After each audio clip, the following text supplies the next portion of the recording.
ಅವನ ಬಲವಾದ ತೋಳುಗಳಿಂದ ಹೊರಬರೋದಕ್ಕೆ ಪ್ರಯತ್ನ ಮಾಡಿದೆ. ಹೊರಬರೋಕ್ಕಾಗದೆ ಅವನ ಅಪ್ಪಗೆಗೆ ಶರಣಾಗ್ಬಿಟ್ಟೆ. ನಾನು ಎಷ್ಟೇ ನಿರಾಕರಿಸಿದ್ರು ಅವನು ಕೇಳಲಿಲ್ಲ. ಅವನು ತನ್ನ ಹಕ್ಕನ್ನ ಚಲಾಯಿಸಿದ. ನಮಸ್ಕಾರ, ನನ್ನ ಹೆಸರು ಲತಾ. ನನಗೆ ಮದುವೆಯಾಗಿ 2 ವರ್ಷ ಕಳೆದಿವೆ. ನನಗೆ ಒಬ್ಬರಲ್ಲ 2 ಗಂಡಂದಿರು. 2 ಗಂಡಂದಿರೊಂದಿಗೆ ನಾನು ಹೇಗೆ ಜೀವನ ನಡೆಸಬಲ್ಲೆ? ನನಗೆ ಒಬ್ಬ ಮಗ ಕೂಡ ಹುಟ್ಟಿದಾನೆ. ಆ ಮಗುವಿನ ತಂದೆ ಯಾರು? ಹಾಯ್ ಫ್ರೆಂಡ್ಸ್, ಎಲ್ರಿಗೂ ನಮಸ್ಕಾರ. ಈ ಕಥೆನ ನೀವು ಕೊನೆವರೆಗೂ ನೋಡಿ ತುಂಬಾ ಎಂಜಾಯ್ ಮಾಡ್ತೀರಾ. ಹೊಸ ಥರದ ಕತೆ ಇದೆ. ಹಾಗೆ ನಮ್ಮ ಚಾನಲನ್ನು ದಯವಿಟ್ಟು ಸಬ್ಸ್ಕ್ರೈಬ್ ಮಾಡಿ, ಲೈಕ್ ಮಾಡಿ, ಶೇರ್ ಮಾಡಿ. ನನ್ನ ಮುಂದೆ ಕುಳಿತಿದ್ದ ಆ ವ್ಯಕ್ತಿಯನ್ನ ನಾನು ದ್ವೇಷದಿಂದ ನೋಡಿದೆ. ಅವನ ಹಠಮಾರಿತನದಿಂದಲೇ ನಾನು ಅವನನ್ನ ಮದುವೆಯಾಗಬೇಕಾಯ್ತು. ಸಂಬಂಧಗಳ ಬೆಲೆ ಇಷ್ಟು ಬೇಗ ಈ ರೀತಿಯಾಗಿ ಬದಲಾಗುತ್ತೆ ಅಂತ ನಾನು ಊಹೆ ಕೂಡ ಮಾಡಿರಲಿಲ್ಲ. ಒಬ್ಬ ಸ್ತ್ರೀ ವಿಧವೆಯಾದ ನಂತರ ಅತ್ತೆ ಮನೆಯಲ್ಲಿ ಅವಳಿಗೆ ಮೊದಲು ಗಂಡ ಇರೋ ಸ್ಥಾನದಲ್ಲಿ ಯಾಕೆ ಸಿಗೋದಿಲ್ಲ ಗೌರವ? ಅವಳಿಗೆ ಹಳೆಯ ಗೌರವ ಮತ್ತು ಪ್ರೀತಿ ಯಾಕೆ ದಕ್ಕೋದಿಲ್ಲ? ಗಂಡ ತೀರಿ ಹೋದ ತಕ್ಷಣ ಯಾಕೆ ಅವಳನ್ನ ಅತ್ತೆ ಮನೆಯಿಂದ ಹೊರ ಹಾಕ್ತಾರೆ? ಅತ್ತೆ ಮನೆಯಲ್ಲಿ ಇರೋದಕ್ಕೆ ಅವಳಿಗೆ ಇನ್ನೊಬ್ಬರ ಸಹಾಯ ಯಾಕೆ ಬೇಕಾಗುತ್ತೆ? ನನ್ನ ತಂದೆ ತಾಯಿ ಬದುಕಿಲ್ಲ. ನನಗೊಬ್ಬ ಅಣ್ಣ ಇದ್ದಾನೆ. ಆದರೆ ಅವನ ಪರಿಸ್ಥಿತಿ ಸರಿಯಿಲ್ಲದ ಕಾರಣ ನಾನು ವಿಧವೆಯಾದ ಮೇಲೆ ಅವನ ಮನೆಗೆ ಹೋಗೋದಕ್ಕೆ ಮನಸ್ಸು ಬರಲಿಲ್ಲ. ಅವನು ಕಷ್ಟಪಟ್ಟು ತನ್ನ ಹೆಂಡತಿ ಮಕ್ಕಳನ್ನ ಸಾಕಿ ಸಲುತ್ತಾ ಇದ್ದಾನೆ. ಅದಕ್ಕಾಗಿ ನಾನು ಅತ್ತೆ ಮನೆಯಲ್ಲಿ ಇರೋದಕ್ಕೆ ಇಷ್ಟಪಟ್ಟೆ. ಆದರೆ ನಾನು ಚಿಕ್ಕ ತಮ್ಮನಂತೆ ಭಾವಿಸಿದ್ದ ನನ್ನ ಮೈದುನ ನನ್ನೊಂದಿಗೆ ಹೀಗೆ ವರ್ತಿಸ್ತಾನೆ ಅಂಥೇಳಿ ಕನಸಿನಲ್ಲೂ ಊಹಿಸಿರಲಿಲ್ಲ. ಅವನು ನನ್ನ ಮೇಲೆ ಕೆಟ್ಟ ದೃಷ್ಟಿ ಹಾಕ್ತಾನೆ ಅಂತ ನಾನು ಅನ್ಕೊಂಡಿರಲಿಲ್ಲ. ನನ್ನ ಜೀವನವನ್ನು ನಾನು 2 ಕೋಣೆಗಳಿಗೆ ಸೀಮಿತಗೊಳಿಸ್ಕೊಂಡೆ, ಕಿಚನ್ ಮತ್ತೆ ಬೆಡ್ರೂಮ್. ಅತ್ತೆ ಮನೆಯವರು ಬಯಸಿದಂತೆ ಬದುಕುತ್ತಾ ಇದ್ದೆ.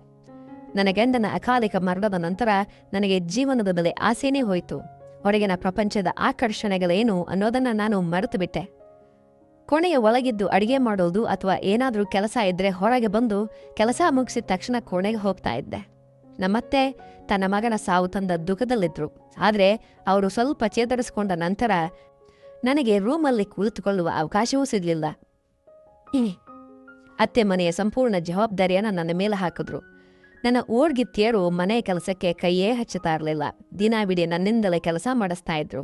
ಆದರೆ ಊಟದ ಸಮಯ ಬಂದಾಗ ಅತ್ತೆಯವರು ನನಗೆ ಸ್ವಲ್ಪವೇ ಆಹಾರ ನೀಡ್ತಾ ಇದ್ರು. ನೀನು ಇನ್ನೂ ಚಿಕ್ಕವಳು, ಜೀವನವಿಡೀ ಹೇಗೆ ಕಲಿತೀಯಾ? ಅದಕ್ಕೆ ಹೆಚ್ಚು ಊಟ ಮಾಡಬೇಡ. ಅದು ನಿನ್ನ ದೈಹಿಕ ಆಸೆಗಳನ್ನು ಹೆಚ್ಚಿಸುತ್ತೆ. ನೀನು ಕಡಿಮೆ ಆಹಾರ ಸೇವಿಸು ಅಂತ ಹೇಳ್ತಾ ಇದ್ರು. ದಿನವಿಡೀ ನನಗೆ ಕೇವಲ 2 ರೊಟ್ಟಿಗಳು ಸಿಗ್ತಾ ಇದ್ವು. ಒಂದು ಮಧ್ಯಾಹ್ನಕ್ಕೆ, ಇನ್ನೊಂದು ರಾತ್ರಿಗೆ.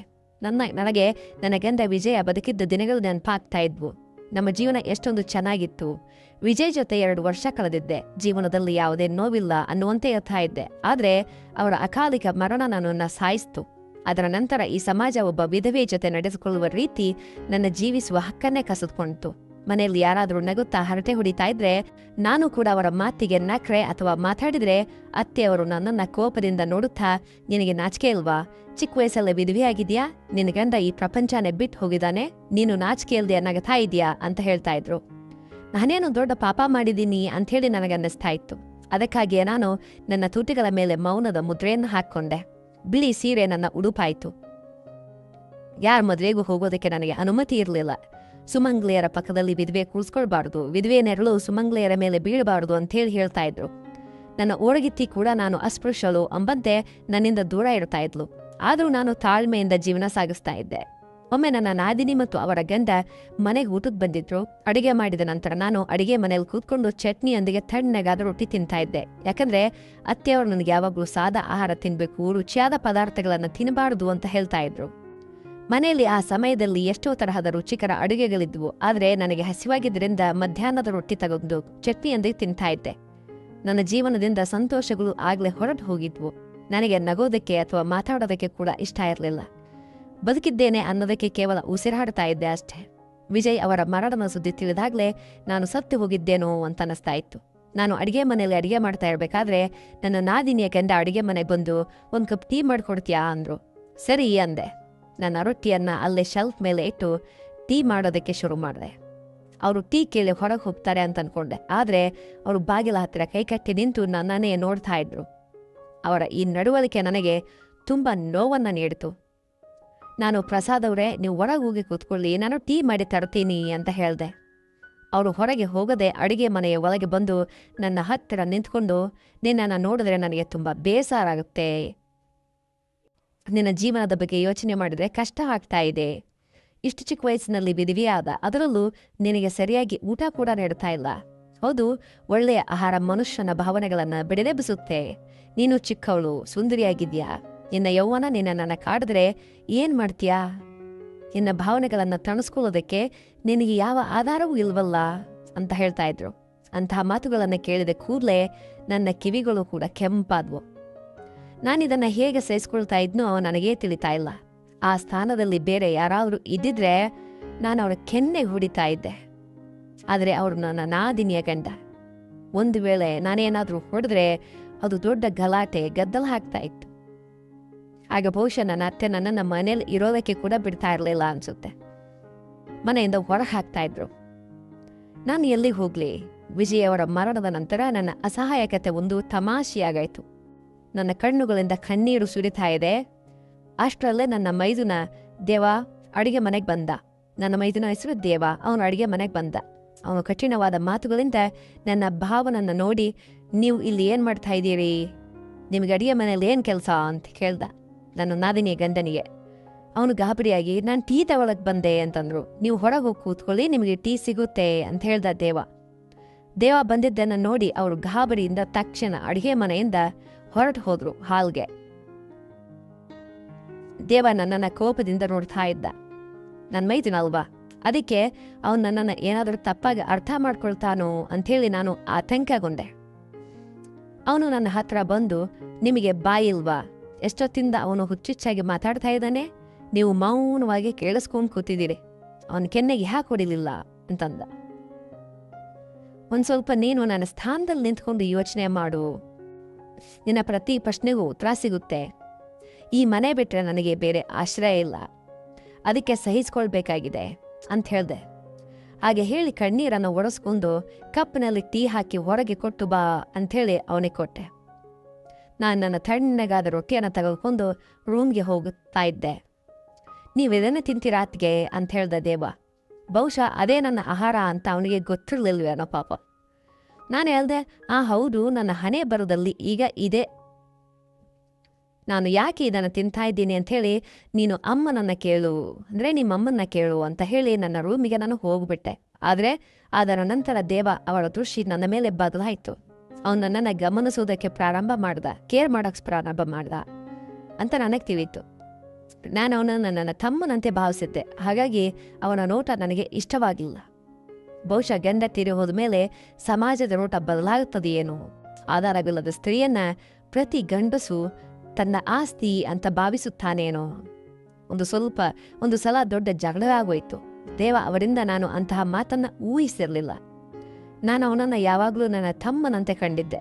ವಯಸ್ಸಿನಲ್ಲಿ ಅವನು ನನಗಿಂತ 1 ವರ್ಷ ದೊಡ್ಡವನಾದರೂ ವಿಜಯ ಬದುಕಿದ್ದಾಗ, ವಿಜಯ ಬೈಯುತ್ತಿದ್ದಾಗ ಅವನು ನನ್ನ ಹತ್ರ ಬಂದು, ನನ್ನನ್ನು ಯಾಕೆ ಸಪೋರ್ಟ್ ಮಾಡ್ತೀಯಾ? ಯಾವಾಗಲೂ ನನ್ನ ಹಿಂದೆನೇ ಬೀಳ್ತಾನೆ, ನನ್ನ ಸ್ವಾತಂತ್ರ್ಯ ಅಂದರೆ ಅವನು ಯಾಕೆ ಇಷ್ಟ ಇಲ್ಲ ಅಂತ ಹೇಳ್ತಾ ಇದ್ದ ನನ್ನ ಹತ್ರ ಬಂದು. ಆ ಮಾತು ಕೇಳಿ ವಿಜಯ್ ಕೋಣೆಗೆ ಬಂದು, ಇಲ್ಲಿ ಏನು ಮಾಡ್ತಾ ಇದೀಯಾ? ಇನ್ನು ನಿನ್ನ ಕೆಲಸಕ್ಕೆ ಹೊರಟಿಲ್ವೇ? ವ್ಯಾಪಾರವನ್ನು ನೋಡ್ಕೊಳ್ಬೇಕು ಅಂತ ಪ್ರಜ್ಞೆ ನಿನಗಿಲ್ವೇ ಅಂತ ಬೈತಾ ಇದ್ರು. ಯಾವಾಗಲೂ ಇಲ್ಲಿ ಅಲ್ಲಿ ತಿರುಗಾಡ್ತೀಯಾ, ಕ್ರಿಕೆಟ್ ಆಡ್ತಾ ಇರ್ತೀಯಾ ಅಂತ ತಮ್ಮನಿಗೆ ಬೈತಾ ಇದ್ರು. ವಿಜಯ್ ಕೋಪದಲ್ಲಿ ಇರೋದನ್ನು ನೋಡಿ ದೇವ ನನ್ನ ಹಿಂದೆ ಅಡಗಿಕೊಳ್ತಾ ಇದ್ದ. ಅತ್ತಿಗೆ, ಈ ರಾಕ್ಷಸನಂತಹ ಅಣ್ಣನಿಂದ ನನ್ನನ್ನು ಕಾಪಾಡು, ಯಾವಾಗಲೂ ಬೈತಾಲೇ ಇರ್ತಾನೆ ಅಂತಂತ ಇದ್ದ. ಅದನ್ನ ಕೇಳಿ ವಿಜಯ್ ನನ್ನನ್ನು ನೋಡಿ, ನೀನು ಮಧ್ಯದಿಂದ ಪಕ್ಕಕ್ಕೆ ಹೋಗೋಲ್ಲತಾ, ಇವತ್ತು ನಾನು ಇವನ ಕಿವಿ ಹಿಂಡ್ತೇನೆ, ಆಫೀಸ್ಗೆ ಹೋಗ್ತಾ ಇದ್ದೇನೆ ಅಂಥೇಳಿ ನೋಡು ನಿನ್ನ ಹಿಂದೆ ಅಡಗಿದ್ದಾನೆ, ಇವತ್ತು ಬಿಡಲ್ಲ ಇವನ್ನ ಅಂತ ಇದ್ರು. ಆದರೆ ನಾನು, ಬಿಡಿ ಪರವಾಗಿಲ್ಲ, ಸಮಯ ಬಂದಾಗ ಅವನಿ ಕೆಲಸದ ವಿಷಯದಲ್ಲಿ ಸೀರಿಯಸ್ ಆಗ್ತಾನೆ, ಯಾಕೆ ನನ್ನ ಪುಟ್ಟ ತಮ್ಮನ ಹಿಂದೆ ಬೀಳ್ತೀರಾ ಅಂತ ಹೇಳ್ತಾ ಇದ್ದೆ. ವಿಜಯ್ ದೇವನನ್ನ ಬಿಟ್ಟು ನನ್ನನ್ನು ಕೋಪದಿಂದ ನೋಡುತ್ತಾ, ನೀನೇ ಇವನನ್ನ ತಲೆ ಮೇಲೆ ಕೂರಿಸ್ಕೊಂಡಿದೀಯಾ, ನೋಡ್ತಾ ಇರೋ ಜೀವನ ಇಡೀ ನನ್ನ ತಲೆ ಮೇಲೆ ಕುಳಿತು ಉಣ್ಣುತ್ತಾನೆ, ಯಾವ ಕೆಲಸವೂ ಮಾಡಲ್ಲ, ಯಾವಾಗಲೂ ಕ್ರಿಕೆಟ್ ಆಡ್ತಾನೆ ಅಥವಾ ಫ್ರೆಂಡ್ಸ್ ಜೊತೆ ತಿರುಗಾಡ್ತಾನೆ ಅಂತ ಹೇಳ್ತಾ ಇದ್ರು. ದೇವ ವಿಜಯ್ ಅವರಿಗೆ ಹೆಬ್ಬೆರಳನ್ನು ತೋರಿಸಿ ಚೇಷ್ಟೆ ಮಾಡುತ್ತಾ ಹೊರಗೆ ಹೋಗ್ತಾ ಇದ್ದ. ವಿಜಯ್ ಅವನ ಹಿಂದೆ ಹೋಗೋದಕ್ಕೆ ಪ್ರಯತ್ನಿಸಿದ್ರೆ ನಾನು ಅವನ ಕೈ ಹಿಡಿದು, ಬಿಡಿ ಪರವಾಗಿಲ್ಲ, ಇನ್ನೂ ದೊಡ್ಡವನಾಗಿಲ್ಲ ಅಲ್ವಾ, ಕೇವಲ 23 ವರ್ಷ, ಈಗ ಅವನು ಆಟ ಆಡೋ ದಿನಗಳು, ಸಮಯದ ಜೊತೆಗೆ ಅವನೇ ಸೀರಿಯಸ್ ಆಗ್ತಾನೆ ಅಂತ ಹೇಳ್ತಾ ಇದ್ದೆ.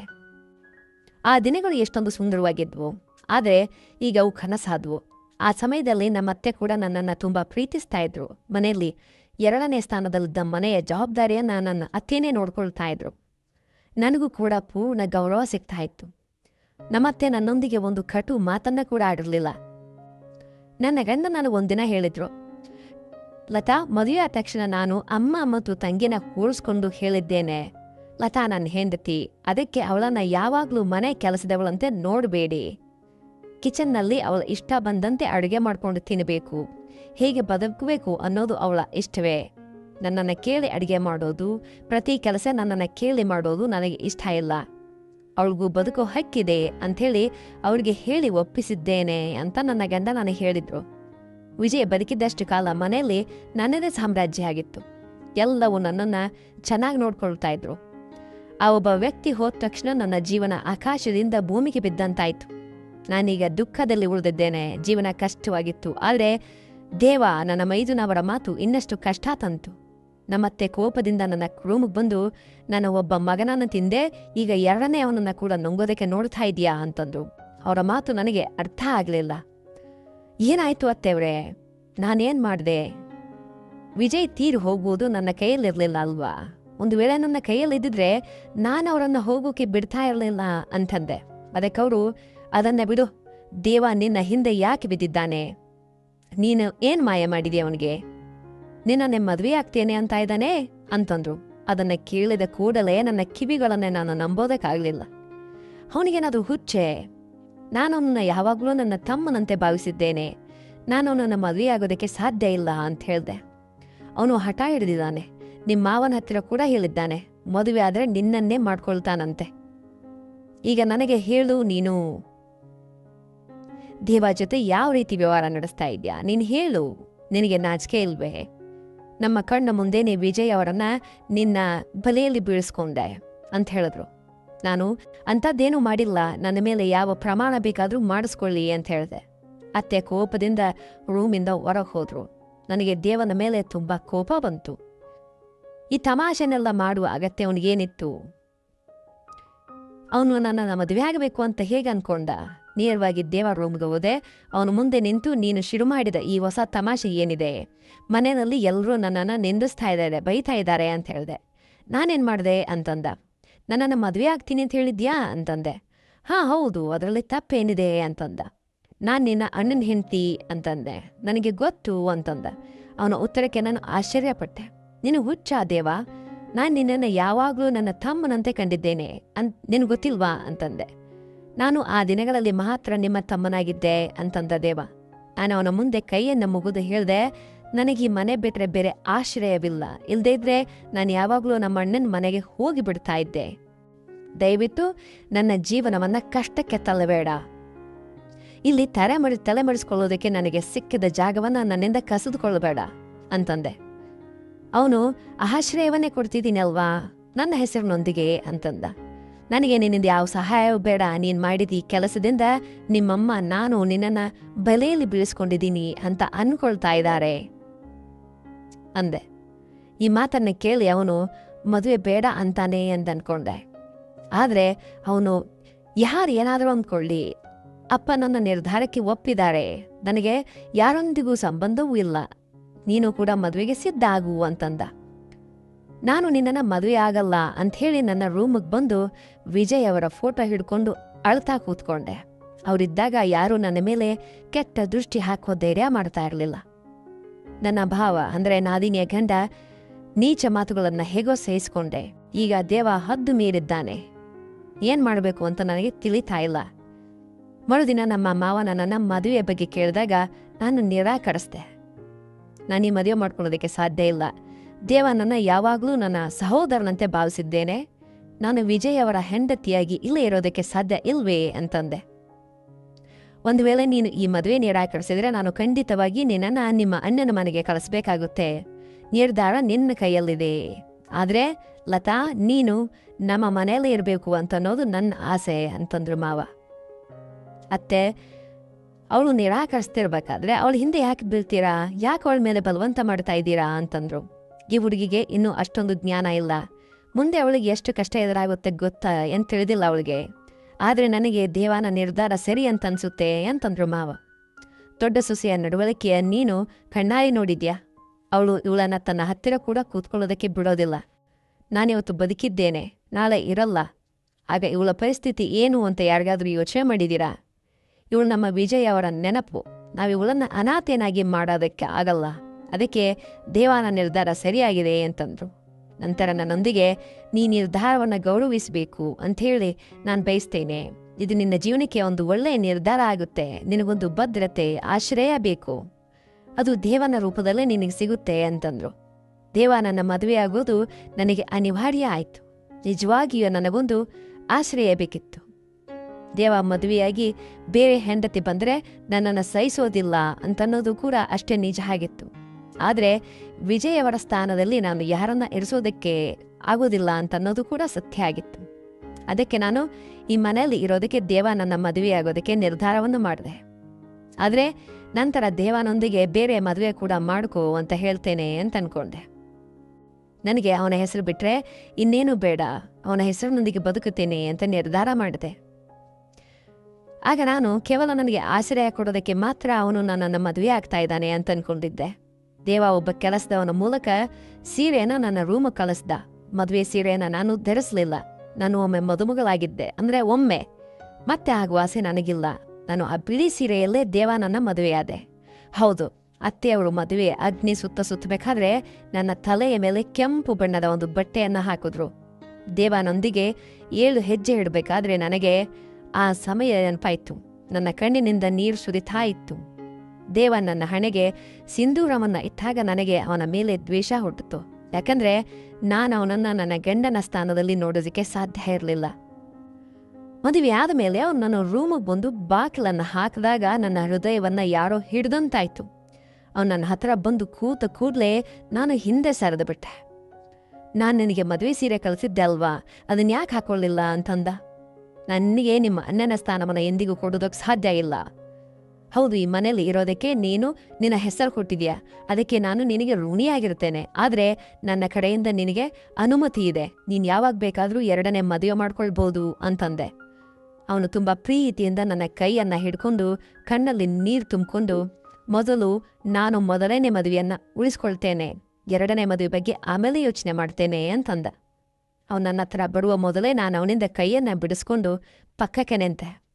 ಬೇಡ ದೇವ, ನನ್ನನ್ನು ಈ ಪರೀಕ್ಷೆಗೆ ಹಾಕಬೇಡ. ನಾನು ನಿನಗೆ ನಿಮ್ಮ ಅಣ್ಣನ ಸ್ಥಾನ ನೀಡೋದಕ್ಕಾಗೋದಿಲ್ಲ ಅಂತ ಹೇಳಿದೆ. ಅತ್ತೆ ನಾನು ಅಳೋದನ್ನು ನೋಡಿ ಅವನು ಸರಿ ನೀನು ಬೇಸರ ಪಡಬೇಡ, ಮಲ್ಕೋ ಅಂಥೇಳಿ ಅವನು ದಿಂಬು ತಗೊಂಡು ಸೋಫಾ ಮೇಲೆ ಮಲ್ಕೊಂಡ.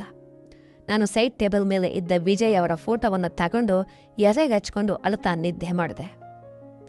ಬೆಳಗ್ಗೆ ದೇವ ಆ ಫೋಟೋವನ್ನು ನನ್ನ ಕೈಯಿಂದ ತೆಗೆದು ಮತ್ತೆ ಟೇಬಲ್ ಮೇಲೆ ಇಟ್ಟ. ಅವನ ನಡವಳಿಕೆ ನನಗೆ ತಿಳಿಯಿತು. 4 ದಿನಗಳು ಕಳೆದವು. ಅವನು ಮತ್ತೆ ನನ್ನೊಂದಿಗೆ ಕೆಟ್ಟದಾಗಿ ನಡೆದುಕೊಳ್ಳಲಿಲ್ಲ. ನಾನು ಕೂಡ ಪ್ರಶಾಂತವಾಗಿದ್ದೆ. ಆದರೆ ಕೆಲವು ದಿನಗಳ ನಂತರ ಅವನು ನನ್ನೊಂದಿಗೆ, ಇವತ್ತಿನ ನಂತರ ನಾನು ನಿನ್ನನ್ನು ಬಿಳಿ ಬಟ್ಟೆಯಲ್ಲಿ ನೋಡಬಾರ್ದು, ಇಷ್ಟು ಸಾದಾ ಇರಬಾರ್ದು, ನಾನು ರಾತ್ರಿ ಆಫೀಸ್ನಿಂದ ಬರಬೇಕಾದ್ರೆ ಹೊಸ ಮದುಮಗಳಂತೆ ರೆಡಿಯಾಗಿರಬೇಕು ಅಂತ ಹೇಳಿ ಹೊರಟು ಹೋದ. ಆ ಮಾತಿನಿಂದ ನಾನು ಆತಂಕಗೊಂಡೆ. ದೇವ ಹೇಳಿದ್ರು ನಾನು ರಾತ್ರಿ ತಯಾರಾಗಲಿಲ್ಲ. ನನ್ನ ಹಳೆಯ ರೂಪದಲ್ಲೇ ಇದ್ದೆ. ನಾನು ಹಳೆಯ ರೂಪದಲ್ಲಿ ಇರೋದನ್ನು ನೋಡಿ ಅವನ ಹಣೆ ಮೇಲೆ ಸುಕ್ಕುಗಳು ಮುರಿದು ಟೆನ್ಷನ್ ಆಯಿತು. ಆದರೆ ನಾನು ಕಡೆಗಣಿಸ್ದೆ. ಅವನು ಕೊನೆಗೆ ಬರೋ ಮೊದಲೇ ನಾನು ವಿಜಯ್ ಅವರ ಫೋಟೋ ಹಿಡಿದು ಅಳುತ್ತಾ ಮಾತಾಡ್ತಾ ಇದ್ದೆ. ದೇವ ರೂಮಿಗೆ ಬಂದ. ನನ್ನನ್ನು ನೋಡಿ ಬಾಗಿಲನ್ನು ಜೋರಾಗಿ ಹಾಕ್ದ. ಅವನು ತುಂಬ ಕೋಪದಲ್ಲಿದ್ದಾನೆ ಅಂತ ತಿಳಿತು. ಭಯದಿಂದ ನನ್ನ ಹೃದಯ ನಡಗಿತು. ದೇವ ನನ್ನ ಅಷ್ಟು ಕೋಪದಲ್ಲಿ ನಾನು ಈ ಮೊದಲು ಯಾವತ್ತೂ ನೋಡಿರಲಿಲ್ಲ. ಅವನು ನನ್ನ ಹತ್ರ ಬಂದು ನನ್ನ ಕೈಯಿಂದ ವಿಜಯ್ ಅವರ ಫೋಟೋವನ್ನು ಕಸಿದುಕೊಂಡು ಅದನ್ನು ನೋಡಿ ನನಗೆ ಅವನ ಮೇಲೆ ಕೋಪ ಬಂತು. ನನಗೆ ಫೋಟೋ ವಾಪಸ್ ಕೊಡು ದೇವ ಅಂತಂದೆ. ಯಾಕೆ ವಾಪಸ್ ಕೊಡಬೇಕು ಅಂತಂದ. ಅವನ ಮಾತಿನ ದಾಟಿ ತುಂಬ ಕೋಪದಿಂದ ಕೂಡಿತು. ಬಹಳ ದಿನಗಳಿಂದ ನಾನು ನಿನ್ನನ್ನು ಸಹಿಸ್ತಾ ಇದ್ದೀನಿ. ನಾನು ರಾತ್ರಿ ರೂಮಿಗೆ ಬಂದಾಗ ನೀನು ಅಣ್ಣನ ಫೋಟೋ ಹಿಡ್ಕೊಂಡು ಅವರೊಂದಿಗೆ ಮಾತಾಡ್ತಾ ಇರ್ತೀಯಾ, ನನ್ನ ಮುಂದೆ ಅವರ ಫೋಟೋಗೆ ಮುತ್ತು ಕೊಡ್ತೀಯಾ, ಎದೆಗೆ ಹಚ್ಕೊಡ್ತೀಯಾ, ನನ್ನ ಸಹನೆಯನ್ನ ಯಾಕೆ ಪರೀಕ್ಷಿಸ್ತಿದೀಯಾ ಲತಾ ಅಂತಂದ. ದೇವ ಮಾತನ್ನ ಕೇಳಿ ನನಗೆ ನೋವಾಯ್ತು. ನಾನು ನಿನಗೆ ಮೊದಲೇ ಹೇಳಿದ್ದೆ ಅಲ್ವಾ, ನಿಮ್ಮ ಅಣ್ಣನ ಸ್ಥಾನ ನಿನಗೆ ನೀಡೋಕ್ಕಾಗೋದಿಲ್ಲ ಅಂತ. ನೀನು ಹಾಗೆ ಮಾಡೋದ್ರಿಂದ ಅಣ್ಣ ವಾಪಸ್ ಬರ್ತಾರಾ, ಅಥವಾ ಅವ್ರು ಸತ್ತ ಮೇಲೆ ನೀನು ಕೂಡ ಸತಿಯಾಗು ಅಂತ ನಿನಗೆ ಹೇಳಿದ್ದಾರಾ? ಗಂಡ ಸತ್ರೆ ಹೆಂಡತಿ ಸತಿಯಾಗುವುದು ಹಳೆ ಸಂಪ್ರದಾಯ, ಅಥವಾ ಅವಳ ನಗುವನ್ನು ಕಸಿದುಕೊಳ್ಳುತ್ತಿದ್ರು. ಆದರೆ ಈಗ ಹಾಗಿಲ್ಲ. ಗಂಡನ ಮರಣದ ನಂತರ ಅವಳಿಗೆ ಬದುಕುವ ಹಕ್ಕು ಇದೆ, ಮದುವೆಯಾಗುವ ಹಕ್ಕಿದೆ. ನಾನು ನಿನ್ನನ್ನು ಮದುವೆಯಾಗಿದ್ದು ನೀನು ನಾನು ಇರಬೇಕಾದ್ರೆ ನನ್ನ ಅಣ್ಣನ ಫೋಟೋವನ್ನು ಎದೆಗೆ ಹಚ್ಕೊಳ್ಳೋದಕ್ಕಲ್ಲ. ನನಗೆ ನನ್ನ ಅಣ್ಣ ಅಂದರೆ ತುಂಬ ಇಷ್ಟ, ಆದರೆ ನನ್ನ ಹೆಂಡತಿ ಹೀಗೆ ನಡೆದುಕೊಳ್ಳೋದು ನನಗೆ ಇಷ್ಟ ಇಲ್ಲ. ಈ ವಿಧವೆ ಸೀರೆಯನ್ನು ಕಳಿಸಿ ತಯಾರಾಗುವ ನನಗೋಸ್ಕರ. ಈ ಬಾರಿ ನಾನು ನಿನ್ನ ಯಾವ ನೆಪವನ್ನೂ ಕೇಳಲ್ಲ ಅಂತ ಹೇಳ್ದ. ಅದನ್ನು ಹೇಳಿ ವಿಜಯ್ ಫೋಟೋವನ್ನು ಅಲ್ಮೇರಾದ ಲಾಕರ್ನಲ್ಲಿ ಇಟ್ಟು ಬೀಗ ಹಾಕ್ದ. ಇದು ನೋಡಿ ದೇವಾನ ಬಗ್ಗೆ ನನಗೇನು ಕೆಟ್ಟ ಅಭಿಪ್ರಾಯ ಮೂಡಿತು. ನಾನು ಹಾಗೆ ಕೂತ್ಕೊಂಡಿದ್ದೆ. ದೇವ ಸ್ವಲ್ಪ ಹೊತ್ತು ನನ್ನನ್ನು ನೋಡಿ ನೀನಿಷ್ಟ ಅಂಥೇಳಿ ಡ್ರೆಸ್ಸಿಂಗ್ ಡ್ರೈಯರ್ನಿಂದ ಬಳೆಗಳನ್ನು ತೆಗೆದು ನನ್ನ ಹತ್ತಿರ ಕೂತ್ಕೊಂಡ. ನನ್ನ ಕೈಯನ್ನು ಹಿಡ್ಕೊಂಡು ನನ್ನ ಮುಂಗೈಗೆ ಬಳೆಗಳನ್ನು ತುಂಬುದ. ಯಾವಾಗಲೂ ಈ ಬಳೆಗಳು ನಿನ್ನ ಕೈಯಲ್ಲಿ ಅಂದವಾಗಿ ಇಟ್ಕೋ, ಚೆನ್ನಾಗಿ ಕಾಣಿಸುತ್ತೆ ಅಂಥೇಳಿ ನನ್ನನ್ನು ತನ್ನ ಎದೆಗೆ ಹಚ್ಕೊಂಡ. ಸ್ವಲ್ಪ ಹೊತ್ತು ನಾನು ಅವನ ಬಲವಾದ ತೋಳುಗಳಿಂದ ಹೊರಬರೋದಕ್ಕೆ ಪ್ರಯತ್ನವನ್ನು ಮಾಡಿದೆ. ಆದರೆ ಅವನ ದಷ್ಟಪುಷ್ಟನಾದ ಮನುಷ್ಯ ನಾನೆಷ್ಟೇ ಪ್ರಯತ್ನ ಮಾಡಿದ್ರೂ ಅವನ ಹಿಡಿತದಿಂದ ಹೊರಬರಲಾಗದೆ ಸುಸ್ತಾಗಿ ಅವನ ಅಪ್ಪುಗೆಗೆ ಶರಣಾದೆ. ನಾನೆಷ್ಟೇ ನಿರಾಕರಿಸಿದ್ರು ಅವನು ಕೇಳಲಿಲ್ಲ. ಅವನು ತನ್ನ ಹಕ್ಕನ್ನು ಚಲಾಯಿಸಿದ. ರಾತ್ರಿ ಇಡೀ ಹತ್ತಿದ್ದರಿಂದ ಬೆಳಗ್ಗೆ ನನ್ನ ಕಣ್ಣುಗಳು ಬಾತಿದ್ವು. ನಾನು ಸ್ನಾನ ಮಾಡಿ ತಿಳಿಬಣ್ಣದ ಬಟ್ಟೆಗಳನ್ನು ಧರಿಸಿದೆ. ಆದರೆ ಈಗ ದೇವ ನನ್ನ ಮಾತು ಕೇಳ್ತಾ ಇರಲಿಲ್ಲ. ಅವನು ನನಗೆ ಕೆಂಪು ಬಣ್ಣದ ಫ್ಯಾನ್ಸಿ ಸೀರೆ ಕೊಟ್ಟು ಇದನ್ನು ಉಟ್ಕೋ, ನನಗೆ ಈ ಬಣ್ಣ ಇಷ್ಟ ಅಂತಂದ. ನಾನು ನಿರಾಕರಿಸಕ್ಕೆ ಹೋಗ್ತಾ ಇದ್ದಾಗ ಅವನು ಕಠಿಣವಾಗಿ ವರ್ತಿಸೋದಕ್ಕೆ ಪ್ರಾರಂಭಿಸ್ದ. ಬೇಗ ಬಟ್ಟೆ ಬದಲಿಸು, ಇಲ್ಲದೇ ಇದ್ರೆ ನಾನು ಮತ್ತೆ ಶುರು ಮಾಡ್ತೀನಿ, ನೀನು ಮತ್ತೆ ಸ್ನಾನ ಮಾಡಬೇಕಾಗುತ್ತೆ ಅಂತಂದ. ಅವನಾಗೆ ಹೇಳಬೇಕಾದ್ರೆ ಅವನ ಕಣ್ಣುಗಳಲ್ಲಿ ಕಾಮದ ಕಿಚ್ಚು ಕಾಣ್ತು. ನಾನೇನೂ ಮಾಡಲಾಗದೆ, ಅವನೊಂದಿಗೆ ಮಾತನಾಡಲಾಗದೆ ಬಟ್ಟೆ ಬದಲಿಸಿ ದೇವಾನ ಜೊತೆ ಕೋಣೆಯಿಂದ ಹೊರಗೆ ಬಂದೆ. ಎಲ್ಲರೂ ಊಟಕ್ಕಾಗಿ ಟೇಬಲ್ ಹತ್ರ ಕೂತ್ಕೊಂಡಿದ್ರು. ರೂಮಿಂದ ಹೊರಬರಬೇಕಾದ್ರೆ ನನಗೆ ಸಂಕೋಚ ಆಯಿತು. ನಾನೇನೋ ಪಾಪ ಮಾಡಿದ್ದೀನಿ ಅಂತ ಅನ್ನಿಸ್ತು. ದೇವ ರೂಮಿಂದ ಹೊರಗೆ ಬಂದ ಕೂಡಲೇ ನನ್ನ ಕೈಯನ್ನು ಹಿಡಿದುಕೊಂಡ. ನನ್ನ ಡೈನಿಂಗ್ ಟೇಬಲ್ ಹತ್ರ ಕರೆತಂದು ಕುರ್ಚಿಯನ್ನು ಎಳೆದುಕೊಂಡು ನನ್ನ ಪಕ್ಕದಲ್ಲೇ ಕೂತ್ಕೊಂಡ. ಅತ್ತೆಯ ಮುಖ ತುಂಬ ಕಿರಿಕಿರಿಯಿಂದ ಕೂಡಿತ್ತು. ದೇವ ನನ್ನ ಪ್ಲೇಟ್ನಲ್ಲಿ ರೊಟ್ಟಿ ಹಾಕಿ, ಇಂದಿನಿಂದ ನೀನು ಒಂದು ರೊಟ್ಟಿ ತಿನ್ನಬೇಕಿಲ್ಲ ಅಥವಾ ತಣ್ಣಗಾದ ರೊಟ್ಟಿ ತಿನ್ನಬೇಕಿಲ್ಲ ಅಂತ ಹೇಳಿ ಈ ಮಾತನ್ನು ಕೇಳಿ ಅತ್ತೆ ಮತ್ತು ಊರ್ಗಿತ್ತಿ ನನ್ನನ್ನು ಕೋಪದಿಂದ ನೋಡಿದ್ರು. ಅಮ್ಮ, ಇವತ್ತಿನ ನಂತರ ನಾನು ಲತಾ ನಮ್ಮ ಮನೆ ಕೆಲಸದವಳಂತೆ ಕೆಲಸ ಮಾಡೋದು ನೋಡಬಾರ್ದು. ಯಾರಾದರೂ ಅವಳನ್ನು ನಿಂದಿಸೋದು ನಾನು ಸಹಿಸೋದಿಲ್ಲ. ಈಗ ಅವಳು ವಿಜಯ ಅಣ್ಣನ ವಿಧವೆಯಲ್ಲ, ನನ್ನ ಹೆಂಡತಿ. ಅವಳನ್ನು ಆ ಸ್ಥಾನದಿಂದಲೇ ಒಪ್ಕೊಳ್ಬೇಕು ಅಂತಂದ. ನಾನು ದೇವ ನನ್ನ ಒಮ್ಮೆ ನೋಡಿದೆ. ಅವನು ನನಗೆ ವಿಜಯ್ ಅವರಂತೆ ಕಂಡ. ಈ ದಿನ ನನಗೆ ದೇವಾನಲ್ಲಿ ವಿಜಯ್ ಅವರ ಛಾಯೆ ಕಾಣಿಸ್ತು. ಕಷ್ಟ ಆದರೂ ಎಲ್ಲರೂ ನನ್ನನ್ನು ದೇವನ ಹೆಂಡತಿಯಾಗಿ ಒಪ್ಕೊಂಡ್ರು. ದೇವ ನನ್ನನ್ನು ತುಂಬ ಚೆನ್ನಾಗಿ ನೋಡ್ಕೊಳ್ತಾ ಇದ್ರು. ಆದರೆ ನಾನು ಅವನಿಂದ ದೂರ ಇರ್ತಾ ಇದ್ದೆ. ಆದರೆ ಒಂದು ತಿಂಗಳ ನಂತರ ನಾನು ಗರ್ಭಿಣಿಯಾದೆ. ವಿಜಯ್ ಜೊತೆ 2 ವರ್ಷ ಕಳೆದರೂ ನನಗೆ ಮಕ್ಕಳಿರಲಿಲ್ಲ. ಆದರೆ ದೇವಾನೊಂದಿಗೆ ಬಲವಂತವಾಗಿ ಪ್ರಾರಂಭವಾದ ಈ ಸಂಬಂಧದಲ್ಲಿ ನನಗೆ ಸಿಕ್ಕ ಮೊದಲ ಸಂತೋಷ ಬಹುಶಃ ಇದೆ. ದೇವ ಕೂಡ ತುಂಬ ಸಂತೋಷಪಟ್ಟ. ಈಗ ಅತ್ತೆ ಕೂಡ ತುಂಬ ಖುಷಿಯಾಗಿದ್ದಾರೆ. ದೇವ ನನಗೋಸ್ಕರ ಏನು ಮಾಡೋದಕ್ಕೂ ಸಿದ್ಧ ಇದ್ದ. ನನ್ನನ್ನು ಕಾಲ್ ಮೇಲೆ ನಿಲ್ಲೋದಕ್ಕೆ ಬಿಡ್ತಾ ಇರಲಿಲ್ಲ. ಆಫೀಸಲ್ಲಿದ್ದಾಗಲೂ ನನಗೆ ಫೋನ್ ಮಾಡಿ, ನೀನು ಫ್ರೆಶ್ ಜ್ಯೂಸ್ ಕುಡಿದ್ಯಾ, ಸರಿಯಾಗಿ ಊಟ ಮಾಡಿದ್ಯಾ, ಏನಾದರೂ ತಿನ್ನಬೇಕು ಅಂತ ಅನ್ಸಿದ್ರೆ ನನಗೆ ಹೇಳು ಅಂತ ಹೇಳ್ತಾ ಇದ್ದ. ನನ್ನ ಹೃದಯದಲ್ಲಿ ಮೆಲ್ಲನೆ ದೇವಾನ ಬಗ್ಗೆ ಪ್ರೀತಿ ಬೆಳೆಯೋದಕ್ಕೆ ಶುರುವಾಗಿತ್ತು. 9 ತಿಂಗಳ ನಂತರ ನಾನು ಮುದ್ದಾದ ಒಂದು ಗಂಡು ಮಗುವಿಗೆ ಜನ್ಮವನ್ನು ನೀಡಿದೆ. ಎಲ್ಲರೂ ತುಂಬ ಸಂತೋಷಪಟ್ಟರು. ದೇವನೊಂದಿಗೆ ನನ್ನ ಪ್ರೀತಿ ದಿನದಿನಕ್ಕೆ ಹೆಚ್ಚಾಯಿತು. ನಾನು ಕೂಡ ಅವನೊಂದಿಗೆ ಚೆನ್ನಾಗಿ ಮಾತಾಡೋದಕ್ಕೆ ಶುರು ಮಾಡಿದೆ. ಅವನು ನನ್ನ ಪಕ್ಕ ಕುಳಿತಾಗ ನನ್ನ ತಲೆಯನ್ನು ಅವರ ಹೆಗಲ ಮೇಲೆ ಇಟ್ಕೊಂಡಾಗ, ನೀನು ನನ್ನ ಹತ್ತಿರವೇ ಇರು, ನಿನ್ನ ಇರುವಿಕೆಯನ್ನು ನನಗೆ ತಿಳಿಸು, ನನ್ನ ಮೇಲೆ ಹಕ್ಕನ್ನು ಚಲಾಯಿಸು ಲತಾ ಅಂಥೇಳಿ ಅದು ನನಗೆ ತುಂಬ ಇಷ್ಟ ಅಂತ ಆಯ್ತಾ. ನನ್ನ ಸಂಕೋಚ ಬಹಳಷ್ಟು ಕಡಿಮೆ ಆಯಿತು. ದೇವ ಪ್ರೀತಿ ನನಗೆ ಹೊಸ ಜೀವನ ನೀಡಿತು. ಆದರೆ ಅದರ ನಂತರ ಎದುರಾದ ಕಷ್ಟಕ್ಕೆ ನನ್ನ ಕಣ್ಣುಗಳು ಮಂಜಾದವು. ನಮ್ಮ ಮದುವೆಯಾದ 2 ವರ್ಷಗಳಾದವು. ನಮ್ಮ ಮಗನಿಗೆ 1 ವರ್ಷ ಆಯಿತು. ಈ 2 ವರ್ಷಗಳಲ್ಲಿ ದೇವ ತನ್ನ ಪೂರ್ಣ ಪ್ರೀತಿಯನ್ನು ನನ್ನ ಮೇಲೆ ಸುರಿಸಿದ. ನಮ್ಮ ಮಗನ ಮೊದಲ ಹುಟ್ಟುಹಬ್ಬದ ಪ್ರಯುಕ್ತ ದೇವ ಮನೆಯ ದೊಡ್ಡ ಆವರಣದಲ್ಲಿ ಸಮಾರಂಭ ಏರ್ಪಡಿಸಿದ್ದ. ಆ ಸಮಯದಲ್ಲಿ ಅತಿಥಿಗಳೆಲ್ಲರೂ ಇದ್ರು. ನಾವು ಕೇಕ್ ಕತ್ತರಿಸ್ತಿದ್ವಿ. ಅಷ್ಟರಲ್ಲೇ ಹೊರಗಿನ ಬಾಗಿಲಿನ ಗಂಟೆ ಬಾರಿಸ್ತು. ನನ್ನ ನಾದಿನಿ ಬಾಗಿಲು ತೆರೆದ್ಲು. ಎದುರಿಗಿದ್ದ ವ್ಯಕ್ತಿಯನ್ನು ನೋಡಿ ಅವಳು ಕೂಗಿದ್ಲು. ನಮ್ಮೆಲ್ಲರ ದೃಷ್ಟಿ ಅವಳ ಕಡೆ ಹೋಯಿತು. ಆ ವ್ಯಕ್ತಿ ಒಳಗೆ ಬಂದ.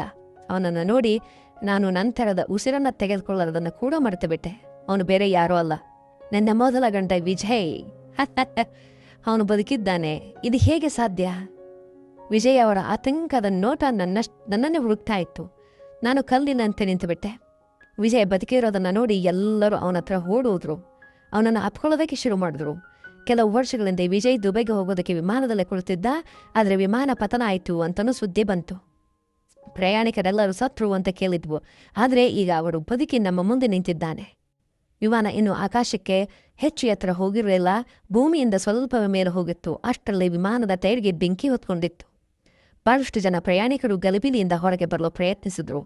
ನಾನು ಕೂಡ ವಿಮಾನದಿಂದ ಕೆಳಕ್ಕೆ ಜಿಗಿದೆ. ಆ ಸಮಯದಲ್ಲಿ ವಿಮಾನ ಸಮುದ್ರದ ಮೇಲಿತ್ತು. ನಾನು ನೀರಿನಲ್ಲಿ ಬಿದ್ದ ಕೂಡಲೇ ವಿಮಾನ ಸ್ಫೋಟಗೊಳ್ಳುವ ಶಬ್ದ ಕೇಳಿದೆ. ಆದರೆ ಅದರ ನಂತರ ನನಗೆ ಏನೂ ತಿಳಿಲಿಲ್ಲ ಅಂತಂದ. ನನಗೆ ಕೆಲವು ದಿನಗಳ ನಂತರ ಪ್ರಜ್ಞೆ ಬಂತು. ನಾನು ಕಳೆದ 2.5 ವರ್ಷಗಳಿಂದ ಕೋಮಾದಲ್ಲಿದ್ದೆ. ಆಮೇಲೆ ತಿಳಿತು ನನ್ನನ್ನು ಯಾರೋ ರಕ್ಷಿಸಿ ಆಸ್ಪತ್ರೆಗೆ ಸೇರಿಸಿದ್ದಾರೆ ಅಂತ. ಕೊಲ್ಲುವವನಿಗಿಂತ ಕಾಯುವವನು ದೊಡ್ಡವನು ಅಂತನ್ನುವಂತಹ ನನ್ನ ನಂಬಿಕೆ ಈಗ ಇನ್ನೂ ಗಟ್ಟಿಯಾಯಿತು ಅಂತಂದ. ಅತ್ತೆ ವಿಜಯ್ ಅವರನ್ನ ಹಿಡಿದು ಅಳುತ್ತಲೇ ಇದ್ರು. ನಂಬಲಾಗದೆ ವಿಜಯ್ ಮುಖವನ್ನ ಮುಟ್ಟಿ ನೋಡ್ತಾ ಇದ್ರು. ಅವರಿಗೆ ಇನ್ನೂ ನಂಬಿಕೆ ಬರ್ತಾ ಇಲ್ವೇನೋ. ಎಲ್ಲರೂ ವಿಜಯ್ ಹತ್ರ ಇದ್ರು. ಕೇವಲ ನಾನು ಮಾತ್ರ ದೂರ ನಿಂತಿದ್ದೆ. ಇದೆಲ್ಲ ಏನ್ ನಡೀತಾ ಇದೆ ಅಂತ ನನಗೆ ಅರ್ಥವಾಗ್ತಾ ಇಲ್ಲ. ವಿಜಯ್ ವಾಪಸ್ ಬಂದಿದ್ದಾರೆ ಅಂತ ಅಳಬೇಕು ಅಥವಾ ಸಂತೋಷ ಪಡಬೇಕು ತಿಳಿತಾ ಇಲ್ಲ. ಅಷ್ಟರಲ್ಲೇ ವಿಜಯ್ ದೃಷ್ಟಿ ನನ್ನ ಮೇಲೆ ಬಿತ್ತು. ಅವ್ರು ತಮ್ಮ ಕೈ ಜಾಚಿ ನನ್ನ ಹತ್ರ ಕರೆದ್ರು. ಲತಾ, ನೀನ್ ಯಾಕೆ ದೂರ ನಿಂತಿದ್ಯಾ? ನೋಡು, ನಿನ್ನ ಪ್ರಾರ್ಥನೆಗಳೇ ನನ್ನನ್ನು ಬದುಕಿಸಿ ನಿನ್ನ ಹತ್ತಿರ ಕಳಿಸಿದೆ. ಬಾ ನನ್ನ ಹತ್ರ ಅಂಥೇಳಿ ಒಂದು ಕೈಯಿಂದ ಅತ್ತೆಯನ್ನು ಹಿಡಿದು ಮತ್ತೊಂದು ಕೈ ನನ್ನ ಕಡೆ ಚಾಚಿ ನನಗಾಗಿ ಕಾಯ್ತಾ ಇದ್ರು. ನನ್ನ ಕಾಲುಗಳಿಗೆ ಕಾಣದ ಸಂಕೋಲೆಗಳು ಬಿದ್ದಂತಾಯ್ತು. ನಾನು ಹೇಗೋಗ್ಲಿ ಅವ್ರ ಹತ್ರ? ಈ ಸಮಯದಲ್ಲಿ ನನ್ನ ದೇವಾನ ಹೆಂಡತಿ ವಿಜಯ್ ನನ್ನ ಹತ್ರ ಬಂದ್ರು. ನನ್ನ ಕಣ್ಣಿನಿಂದ ಹನಿ ಹನಿ ನೀರು ಸುರಿತಾ ಇತ್ತು. ವಿಜಯ್ ನನ್ನನ್ನು ಎದೆಗೆ ಹಚ್ಕೊಂಡ್ರು. ನನಗೆ ಶಾಕ್ ಹೊಡೆದಂತಾಯ್ತು. ನನ್ನ ದೃಷ್ಟಿ ವಿಜಯ್ ಅವರ ಹಿಂದೆ ನಿಂತಿದ್ದ ದೇವಾನ ಮೇಲೆ ಬಿತ್ತು. ಅವನು ನನ್ನನ್ನೇ ನೋಡ್ತಾ ಇದ್ದ. ನನಗೆ ಪ್ರಜ್ಞೆ ಬಂದ ಕೂಡಲೇ ಅಮ್ಮ ಅಪ್ಪನ ನಂತರ ನಿನ್ನ ಬಗ್ಗೆನೇ ನೆನಪಾಯ್ತು. ನೀನು ಈ 2.5 ವರ್ಷಗಳಲ್ಲಿ ಅತ್ತು ಹುಚ್ಚಿಯಾಗಿದ್ಯಾ ಅಂತ ಅನ್ಕೊಂಡಿದ್ದೆ ಅಂತಂದ್ರು ವಿಜಯ್. ದೇವ ನನ್ನನ್ನೇ ನೋಡ್ತಾ ಇದ್ದ. ಅವನು ತನ್ನ 2 ಕೈಗಳ ಹಿಡಿತವನ್ನ ಬಿಗಿಗೊಳಿಸಿದ್ದ. ಅವನು ಅನುಭವಿಸ್ತಿರುವ ನೋವನ್ನ ನಾನು ಅರ್ಥ ಮಾಡ್ಕೊಳ್ಳಬಲ್ಲೆ. ನಾನು ವಿಜಯ್ ಅವರಿಂದ ದೂರ ಸೆರೆದೆ. ಆಗ ವಿಜಯ್ ನನ್ನ ಕಣ್ಣೀರು ಒರೆಸುತ್ತಾ ಅವರ ದೃಷ್ಟಿ ನನ್ನ ಪಕ್ಕದಲ್ಲಿ ನಿಂತಿದ್ದ ಮಗನ ಮೇಲೆ ಬಿತ್ತು. ಈ ಮಗ ಯಾರು? ಅವನು ನಿನ್ನ ಅಮ್ಮ ಅಮ್ಮ ಅಂತ ಇದ್ದಾನೆ ಅಂತ ಕೇಳಿದ್ರು. ನನ್ನ ಮಗ ಅಂತಂದ ಕೂಡಲೇ ವಿಜಯ್ ಮುಖದಲ್ಲಿ ಸಂತೋಷ ಮಿಂಚಿತು.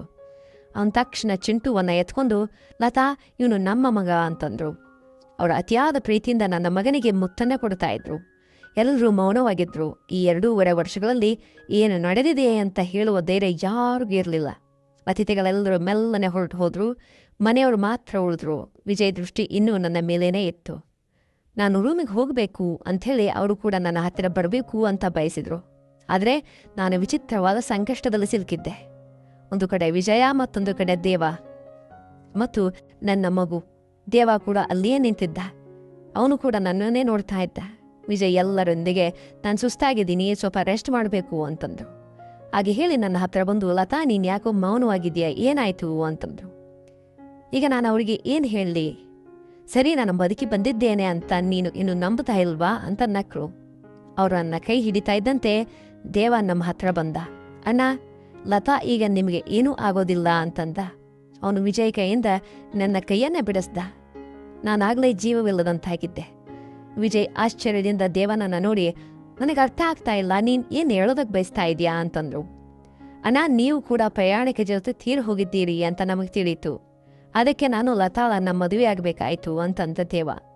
ಅದನ್ನು ಕೇಳಿದ ಕೂಡಲೇ ವಿಜಯ್ ಒಮ್ಮೆಲೆ ಕೂಸುದು ಬಿದ್ರು. ಚಿಂಟು ನಿಮ್ಮ ಮಗನಲ್ಲ, ನನ್ನ ಮಗ ಅಂತಂದ ದೇವ. ಅದನ್ನ ಕೇಳಿ ವಿಜಯ್ ಆಶ್ಚರ್ಯದಿಂದ ಒಮ್ಮೆ ದೇವನನ್ನ ನೋಡಿದ್ರು. ಅತ್ತೆ ಮತ್ತು ಮಾವ ಕೂಡ ವಿಜಯ್ ಹತ್ರ ಬಂದು ಯಾವ ಪರಿಸ್ಥಿತಿಯಲ್ಲಿ ಈ ಮದುವೆ ನಡೆಯಿತು ಅಂತ ವಿವರಿಸಿದ್ರು. ವಿಜಯ್ ಕಣ್ಣು ಬಿಟ್ಟು ಇದೆಲ್ಲ ನೋಡುತ್ತಾ ತನ್ನ ತಲೆ ಹಿಡಿದು ಸೋಫಾ ಮೇಲೆ ಕೂತ್ಕೊಂಡ. ಸ್ವಲ್ಪ ಹೊತ್ತು ತಲೆ ಒತ್ಕೊಳ್ತಾ ಆಮೇಲೆ ತಲೆ ಅಡ್ಡಡ್ಡ ಹಾಡಿಸಿದ್ರು. ಇಲ್ಲ ಇಲ್ಲ, ಇದು ಹೇಗೆ ಸಾಧ್ಯ? ಇದು ನಡಿಬಾರ್ದು. ಲತಾ ನನ್ನ ಹೆಂಡತಿ, ಮತ್ಯಾಕೆ ದೇವ ಇದೆಲ್ಲ ಹೇಗೆ? ಲತಾ ನನ್ನ ಹೆಂಡತಿ ಅಂಥೇಳಿ ತನ್ನ ರೂಮಿಗೆ ಹೋಗ್ಬಿಟ್ರು. ಅತ್ತೆ ಮಾವ ಕೂಡ ತಮ್ಮ ರೂಮಿಗೆ ಹೋದ್ರು. ನಾನು ಮಾತ್ರ ಅಲ್ಲಿಯೇ ನಿಂತಿದ್ದೆ. ದೇವ ನನ್ನ ಹತ್ರ ಬಂದು, ಲತಾ ಬಾ ರೂಮ್ಗೆ ಹೋಗೋಣ ಅಂತಂದ. ನಾನು ಕಣ್ಣೀರಿನಿಂದ ಅವನನ್ನು ನೋಡ್ತಾ ಇದ್ದೆ. ಅವನನ್ನ ಕೈಯನ್ನ ಹಿಡಿದು ರೂಮ್ ಕರೆದೊಯ್ದ. ನಾನು ಜೀವ ಇಲ್ಲದಂತೆ ಬೆಡ್ ಮೇಲೆ ಕೂತ್ಕೊಂಡೆ. ಆ ಸಮಯದಲ್ಲಿ ನಾನು ದೇವಾನಿಗೆ ಇಷ್ಟವಾದ ಸೀರೆಯಲ್ಲಿ ತಯಾರಾಗಿದ್ದೆ. ಅವನಿವತ್ತು ನನ್ನನ್ನು ತುಂಬ ಹೊಗಳಿದ್ದ. ಅವನ ಹೊಗಳಿಕೆಗೆ ನಾನು ಕೂಡ ತುಂಬ ಸಂತೋಷ ಪಟ್ಟಿದ್ದೆ. ಆದರೆ ಈಗ ನನ್ನ ಜೀವನದ ಪ್ರಶ್ನಾರ್ಥಕವಾಗಿದೆ. ಇದರಲ್ಲಿ ಯಾರ ತಪ್ಪು ಇಲ್ಲ. ದೇವ ನನ್ನ ಮುಂದೆ ಕುಳಿತು ನನ್ನ ಕೈಯನ್ನ ಹಿಡಿದುಕೊಂಡ. ನಾ ಕೈ ಬಿಡಿಸ್ಕೊಂಡೆ. ಅದು ನೋಡಿ ದೇವನ ಮುಖದಲ್ಲಿ ಆತಂಕ ಕಂಡಿತು. ಅವನ ಲತಾ, ನಾನು ನಿನ್ನನ್ನು ತುಂಬ ಪ್ರೀತಿಸ್ತಾ ಇದ್ದೀನಿ ಅಂತಂದ. ಅವನ ಮಾತಲ್ಲಿ ಅತೀವ ಭಾವನೆ ಇತ್ತು. ಕಣ್ಣಲ್ಲಿ ಕಣ್ಣೀರು ಮಿಂಚುತ್ತಾ ಇತ್ತು. ಅವನು, ನಾನು ನಿಮ್ಮನ್ನ ಮದುವೆಯಾಗಿದ್ದು ನಮ್ಮ ಮನೆಯವ್ರು ನಿನ್ನ ನನ್ನ ಮನುಷ್ಯರಂತೆ ನೋಡೋದನ್ನು ಬಿಟ್ಟಿದ್ದಕ್ಕೋ ಅಥವಾ ನಿನ್ನೊಂದಿಗೆ ಪ್ರಾಣಿಗಳಂತೆ ನಡೆಸ್ಕೊಂಡಿದ್ದಕ್ಕೋ ಅಲ್ಲ. ಆದರೆ ನಾನು ನನ್ನ ತಂಗಿ ಗಂಡನ ಅಸಭ್ಯತೆಯನ್ನು ನೋಡಿದಾಗ ನನಗೆ ತುಂಬ ಕೋಪ ಬಂತು. ವಿಜಯ, ನನ್ನ ಸಾವಿಗೆ ನಿನಗೆ ಯಾಕೆ ಶಿಕ್ಷೆ ನೀಡಬೇಕು, ನಿನ್ನ ಜೀವನವನ್ನು ಯಾಕೆ ದುಃಖಮಯವಾಗಿಸ್ಬೇಕು ಅಂಥೇಳಿ ಅನ್ಕೊಂಡೆ. ಅದಕ್ಕೆ ನಿನ್ನನ್ನು ನಾನು ಮದುವೆಯಾದೆ. ಆದರೆ ಮದುವೆಯಾದ ನಂತರ ನೀನು ಅಣ್ಣನಿಗಾಗಿ ಅಳೋದನ್ನು ನೋಡಿದಾಗ ನನಗೆ ಅಸೂಯೆಯಾಗ್ತಾ ಇತ್ತು, ಜಲಸಿ ಆಗ್ತಾ ಇತ್ತು. ನೀನು ಅವರ ಫೋಟೋ ಜೊತೆ ಪ್ರೀತಿಯಿಂದ ಮಾತಾಡೋದು, ಅದನ್ನು ಎದೆಗೆ ಹಚ್ಕೊಳ್ಳೋದು ನೋಡಿದಾಗ ನನ್ನಲ್ಲಿ ಬೆಂಕಿ ಹೊತ್ಕೊಳ್ತಾ ಇತ್ತು. ನನಗಿದೆಲ್ಲ ಸಹಿಸೋದಕ್ಕೆ ಸಾಧ್ಯ ಆಗ್ತಾ ಇರಲಿಲ್ಲ. ಬಹುಶಃ ಮದುವೆ 7 ಹೆಣ್ಣಿನ ಹೆಜ್ಜೆಗಳ ಅರ್ಥ ನನಗೆ ಆಗ್ಲೇ ತಿಳಿತು. ಅಣ್ಣನಿಗಾಗಿ ನಾನು ಅಳಬಲ್ಲೆ, ಆದರೆ ನೀನಳೋದನ್ನು ನಾನು ನೋಡ್ಲಾರೆ. ನನಗೆ ತಿಳಿಯದಂತೆ ನೀನು ನನಗೆ ಎಷ್ಟು ಮುಖ್ಯವಾಗಿದೆಯಾ ಅಂದರೆ ನೀನಿಲ್ಲದೆ ನಾನು ಬದುಕೋ ಬಗ್ಗೆ ಯೋಚನೆನೇ ಮಾಡ್ತಾ ಇಲ್ಲ ಅಂತಂದ. ಅವನು ಮತ್ತೆ ನನ್ನ ಕೈಯನ್ನು ಹಿಡಿದುಕೊಂಡು ಅವನ ಕಣ್ಣಿನಿಂದ ನೀರು ಸುರಿತಾ ಇತ್ತು. ಯಾವುದೇ ನಿರ್ಧಾರ ತೆಗೆದುಕೊಳ್ಳುವ ಮೊದಲು ಯೋಚನೆ ಮಾಡು, ನೀನಿಲ್ಲದೆ ನಾನು ಬದುಕಲಾರೆ, ನಮಗೊಬ್ಬ ಮಗ ಇದ್ದಾನೆ, ದಯವಿಟ್ಟು ನನ್ನ ಬಗ್ಗೆ ಮತ್ತು ಚಿಂಟು ಬಗ್ಗೆ ಯೋಚನೆ ಮಾಡು ಅಂತಂದ. ನಾನು ಕಲ್ಲಿನಂತೆ ಕುಳಿತಿದ್ದೆ. ಅವನು ನನ್ನ ಕೈಯನ್ನ ಬಿಟ್ಟು ದಿಂಬು ತೆಗೆದುಕೊಂಡು ಸೋಫಾ ಮೇಲೆ ಮಲಗದ. ಬೆಳಿಗ್ಗೆ ನಾನು ರೂಮಿನಿಂದ ಹೊರಗೆ ಬಂದಾಗ ಎದುರಿಗೆ ಸೋಫಾ ಮೇಲೆ ವಿಜಯ್ ತಲೆ ಹಿಡಿದುಕೊಂಡು ಕೂಳ್ತಾ ಇದ್ರು. ಬೆಳಗ್ಗೆ ಜಾವ ಸಮಯ ಯಾರು ಎದ್ದಿರಲಿಲ್ಲ. ನಾನು ದೇವನ ರೂಮ್ನಿಂದಿಗೆ ಹೊರಗೆ ಬರೋದನ್ನು ನೋಡಿ ಅವನು ನಿಂದೆಯ ನೋಟದಿಂದ ನೋಡಿದ್ರು. ನನ್ನನ್ನು ಒಂದು ಕೋಪದಿಂದ ನೋಡಿದ್ರು. ನಾನೇನೋ ತಪ್ಪು ಮಾಡಿದ್ದೇನೆ ಅಂತ ನನಗನ್ನಿಸ್ತು. ಅವ್ರು ಎದ್ದು ನನ್ನ ಹತ್ರ ಬಂದು, ಲತಾ, ನಾನು ರಾತ್ರಿ ಇಡೀ ನಿದ್ದೆ ಮಾಡಿಲ್ಲ. ನಾನು ನಿನ್ನನ್ನು ಪ್ರೀತಿಸ್ತಾ ಇದ್ದೀನಿ. ನಿಮ್ಮಿಂದ ದೂರ ಇರೋದು ನನಗೆ ಸಾಧ್ಯ ಇಲ್ಲ. ದೇವರು ನನ್ನನ್ನು ಯಾಕೋ ಬದುಕಿಸಿದ್ದಾನೆ. ನಾನು ರಾತ್ರಿ ಇಡೀ ಇದರ ಬಗ್ಗೆ ಯೋಚನೆ ಮಾಡಿದೆ. ನೀನು ನನ್ನ ಹೆಂಡತಿಯೇ ಎಂಬ ನಿರ್ಧಾರಕ್ಕೆ ಬಂದಿದ್ದೇನೆ. ಸರಿ, ದೇವ ನಿನ್ನನ್ನು ಬಲವಂತವಾಗಿ ಮದುವೆಯಾದನು. ಆ ಸಮಯದಲ್ಲಿ ಬಹುಶಃ ಪರಿಸ್ಥಿತಿಗಳು ಹಾಗಿದ್ದುವು. ಆದರೆ ಈಗ ನಾನು ವಾಪಸ್ ಬಂದಿದ್ದೇನೆ. ನೀನೀಗ ನನ್ನ ಹೆಂಡತಿ. ನಾನು ಚಿಂಟುವನ್ನು ಕೂಡ ಒಪ್ಕೊಳ್ಳೋದಕ್ಕೆ ಸಿದ್ಧ ಇದ್ದೇನೆ. ಏನೇ ಆದರೂ ಅವನು ಕೂಡ ನಮ್ಮ ತಮ್ಮನ ಮಗನೇ ಅಲ್ವಾ. ದೇವನೊಂದಿಗೆ ನಾನು ಮಾತಾಡ್ತೀನಿ. ಅವನು ನಿನಗೆ ಡೈವರ್ಸ್ ಕೊಡ್ತಾನೆ. ನಾವಿಬ್ರು ಒಪ್ಕೊಳ್ತೇನೆ, ನಿಮ್ಮಿಬ್ಬರನ್ನು ಒಪ್ಕೊಳ್ತೇನೆ. ದೇವ ಬೇರೆ ಮದುವೆ ಕೂಡ ಮಾಡ್ಕೊಳ್ಬೋದು ಅಂತಂದ್ರು. ನಾನು ಕಣ್ಣೀರಿನಿಂದ ಅವರ ಕಡೆ ನೋಡಿದೆ. ಹೌದು, ಮೊದಲಿಗೆ ನಾನು ವಿಜಯ್ ಅವರನ್ನು ಪ್ರೀತಿಸಿದ್ದೆ. ಆದರೆ ದೇವ ನನ್ನನ್ನು ಗೌರವಿಸಿದ ರೀತಿ, ನನ್ನನ್ನು ನೋಡಿಕೊಂಡ ರೀತಿ ದೇವಾನಿಗೆ ನನ್ನ ಹೃದಯದಲ್ಲಿ ಒಂದು ಸ್ಥಾನ ನೀಡಿದೆ. ಮತ್ತು ಎಲ್ಲಕ್ಕಿಂತ ಮುಖ್ಯವಾಗಿ ಅವನು ನನ್ನ ಮಗುವಿನ ತಂದೆ. ನಾನೊಂದು ಮಗುವನ್ನು ಅವನ ಸ್ವಂತ ತಂದೆಯಿಂದ ಹೇಗೆ ದೂರ ಮಾಡಲಿ? ನಾನು ಅದನ್ನು ಮಾಡೋದಕ್ಕಾಗೋದಿಲ್ಲ. ನಾನು ವಿಜಯ್ ಅವರ ಕೈಯಿಂದ ನನ್ನ ಕೈಯನ್ನು ಬಿಡಿಸ್ಕೊಂಡೆ. ಸರಿ ವಿಜಯ, ನಾನು ಮೊದಲಿಗೆ ನಿನ್ನ ಹೆಂಡತಿ ಆಗಿದ್ದೆ, ಆದರೆ ಅವನಿಗೆ ದೇವನ ಹೆಂಡತಿ ಅಂತಂದೆ. ಅಯ್ಯೋ ಲತಾ, ನಾನು ರಾತ್ರಿ ಇಡೀ ನಿದ್ದೆ ಮಾಡಿಲ್ಲ. ನೀನು ದೇವನ ರೂಮಿನಲ್ಲಿ ಮಲಗಿದೀಯಾ ಅಂತೇಳಿ ಯೋಚನೆ ಮಾಡಿ ನನ್ನ ರಾತ್ರಿಯೆಲ್ಲ ಬೆಂಕಿಯ ಮೇಲೆ ಕಳೆದಂತಾಗಿದೆ. ನಾನು ನೀನಿಲ್ಲದೆ ಹೇಗೆ ಬದುಕಲಿ ಅಂತಂದ್ರು. ಆದರೆ ನಾನು ಕೂಡ ರಾತ್ರಿ ಇಡೀ ನಿದ್ದೆ ಮಾಡಿರಲಿಲ್ಲ. ನಾನು ಒಂದು ನಿರ್ಧಾರ ತೆಗೆದುಕೊಂಡಿದ್ದೆ. ಎಲ್ಲರ ಮುಂದೆ ನಾನು ಆ ನಿರ್ಧಾರವನ್ನು ಪ್ರಕಟಿಸಿದೆ. ನನ್ನ ನಿರ್ಧಾರ ಕೇಳಿ ದೇವನ ಮುಖದಲ್ಲಿ ನಗು ಮತ್ತು ಪ್ರಶಾಂತತೆ ಕಂಡಿತು. ಆದರೆ ವಿಜಯ್ ಮುಖದಲ್ಲಿ ಮೌನ ಮತ್ತು ವಿಷಾದ ಆವರಿಸಿತು. ನಾನು ದೇವನೊಂದಿಗೆ ಇರೋದಕ್ಕೆ ನಿರ್ಧರಿಸಿದೆ ಅಂತ ಹೇಳಿದೆ ಮತ್ತು ವಿಜಯ್ ಅವರಿಗೆ ಕೈಯನ್ನು ಮುಗಿದು ವಿನಂತಿಸಿದೆ. ವಿಜಯ್, ದಯವಿಟ್ಟು ನನ್ನನ್ನು ಮರೆತು ಬಿಡು ಮತ್ತು ನನಗೆ ವಿಚ್ಛೇದನ ನೀಡು ಅಂತಂದೆ. ನನ್ನ ನಿರ್ಧಾರ ಕೇಳಿ ವಿಜಯ್ ನನ್ನನ್ನು ಕೋಪದಿಂದ ಭಯಾನಕವಾಗಿ ನೋಡಿದ್ರು. ಕೋಪದಿಂದ ಮನೆಯಿಂದ ಹೊರಗೆ ಹೋದ್ರು. ನಾನು ಸುಸ್ತಾದ ಹೆಜ್ಜೆಗಳಿಂದ ರೂಮಿಗೆ ಬಂದೆ. ದೇವ ಕೂಡ ನನ್ನ ಹಿಂದೆ ಬಂದ. ಅವನು ನನ್ನನ್ನು ಕೈಯನ್ನು ಹಿಡ್ಕೊಂಡು, ಲತಾ, ನೀನು ತುಂಬ ಒಳ್ಳೆಯ ನಿರ್ಧಾರ ತೆಗೆದುಕೊಂಡಿದ್ಯಾ. ವಿಜಯ್, ಅಣ್ಣನ ನೋವು ನನಗೆ ಅರ್ಥ ಆಗುತ್ತೆ. ಆದರೆ ಲತಾ, ನಿನ್ನ ನಿರ್ಧಾರ ನಮ್ಮ ಮಗನ ಭವಿಷ್ಯಕ್ಕೆ ತುಂಬ ಒಳ್ಳೆಯದಾಗುತ್ತೆ ಅಂತಂದ. ವಿಜಯ ಬಗ್ಗೆ ಯೋಚನೆ ಮಾಡಿ ನನ್ನ ಕಣ್ಣಲ್ಲಿ ನೀರು ತುಂಬಿತು. ನಾನು ದೇವನ ಹೆಗಲ ಮೇಲೆ ತಲೆ ಇಟ್ಟು, ನಾನು ತೆಗೆದುಕೊಂಡ ನಿರ್ಧಾರ ಸರಿಯೋ ತಪ್ಪೋ ನನಗಿನ್ನೂ ಅರ್ಥ ಆಗ್ತಾ ಇಲ್ಲ. ಸ್ನೇಹಿತರೆ, ನೀವೇ ಹೇಳಿ, ನನ್ನ ನಿರ್ಧಾರ ಸರಿನಾ? ನಾನು ಯಾರೊಂದಿಗೆ ಇರಬೇಕು? ವಿಜಯ್ ಅವರೊಂದಿಗ ಅಥವಾ ದೇವಾನೊಂದಿಗ? ಒಂದು ಕಡೆ ಹೊಟ್ಟೆಯಲ್ಲಿ ಹುಕ್ಕಿದ ಮಗು, ಮತ್ತೊಂದು ಕಡೆ ತಾಳೆ ಕಟ್ಟಿದ ಬಂಧಗಳು. ನಿಮ್ಮ ಅಭಿಪ್ರಾಯವನ್ನು ದಯವಿಟ್ಟು ಕಮೆಂಟ್ ಮಾಡಿ ತಪ್ಪದೇ ತಿಳಿಸಿ. ಈ ಕತೆ ನಿಮಗೆ ಹೇಗೆ ಅನ್ನಿಸ್ತು ಅಂತ ತಪ್ಪದೇ ಹೇಳಿ. ಇಷ್ಟ ಆದರೆ ದಯವಿಟ್ಟು ಲೈಕ್ ಮಾಡಿ, ಶೇರ್ ಮಾಡಿ. ಪ್ರತಿದಿನ ಒಂದು ಹೊಸ ಕತೆ ಕೇಳೋದಕ್ಕೆ ನಮ್ಮ ಚಾನಲನ್ನು ಸಬ್ಸ್ಕ್ರೈಬ್ ಮಾಡಿ. ದಯವಿಟ್ಟು ನನ್ನ ನಿರ್ಧಾರದ ಬಗ್ಗೆ ಕಮೆಂಟಲ್ಲಿ ತಿಳಿಸಿ. Take care. ಬಾಯ್.